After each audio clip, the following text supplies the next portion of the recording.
Aaron, let's start wrapping this thing up. We've got some locks to talk about. We got to lock it up. Got to lock it up. Lock the key. Put the key in. Lock it up. Lock it up. You lock it up. You lock it up. I got to get the drop. I got to do it. All right, let's do it. I will. This plays into what you just said and plays into the player I just mentioned. My lock it up this week. You normally, the way, just to set the table here on what the lock it up segment is. This is where we pick our locks for the week when it comes to fantasy projections or a bet that normally I'm going to take the betting side and Aaron is going to end up taking the fantasy side of things. We're trying to help you win your matchups and win money. We're starting to go into that route on things. So I'm locking it up in the gambling world. I've got a parlay that I placed yesterday that I'm feeling confident in. It's a Nick Chubb, Dameon Pierce, Garrett Wilson, anytime touchdowns. All three of those guys find the end zone tomorrow, plus 734 odds there. You put $10 on that bad boy like I did, you win 83-47.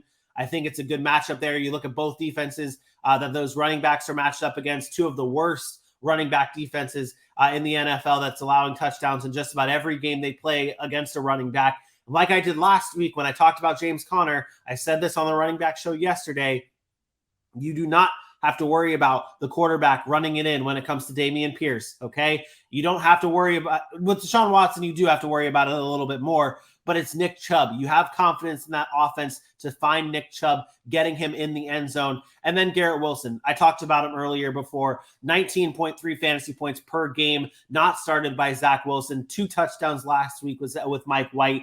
The white man, not where I wanted to go with that one.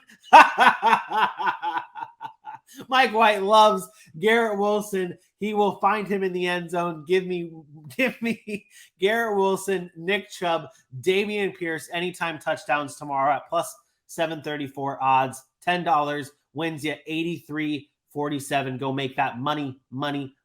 Yeah. This dude said the white man. Look, I'm going to stick to the fantasy side. For me, my first guy, we haven't talked about him at all really this week, is Saquon Barkley, projected for 16.3 fantasy points. I'm tempering expectations there. I took all overs last week. This week, I'm going all unders. 16.3 fantasy points for me is not going to cut it. It's going against the Washington defensive front. We talked about what their defense is against the running back position. They are a top 5 defense against that running back position in allowing fantasy points, only 17 fantasy points per game. I think they stay under in this situation with Saquon Barkley, so I'm fading him this week. I'm not saying bench him. I'm taking the under on his 16.3 fantasy point production. Tyler Higbee, 8.2. I don't care if this was 1.1. I was taking the under. I already talked about him earlier. Tyler Higbee, you're dead to me. So take the under there. And then finally, Jamar Chase. I do think Jamar Chase has a nice day, but 18.4 is a significant number. I think maybe Kansas City can hold him out of the end zone here. Maybe he goes like 6 for 57, 6 for 80, and he just falls short of that 18-point projection. So take the under there on Jamar Chase for 18.4 fantasy points and go cash in, baby. Cash in. Go make some money. Win your leagues. Make some money. Do what we do. Sack City, baby. Lock it up.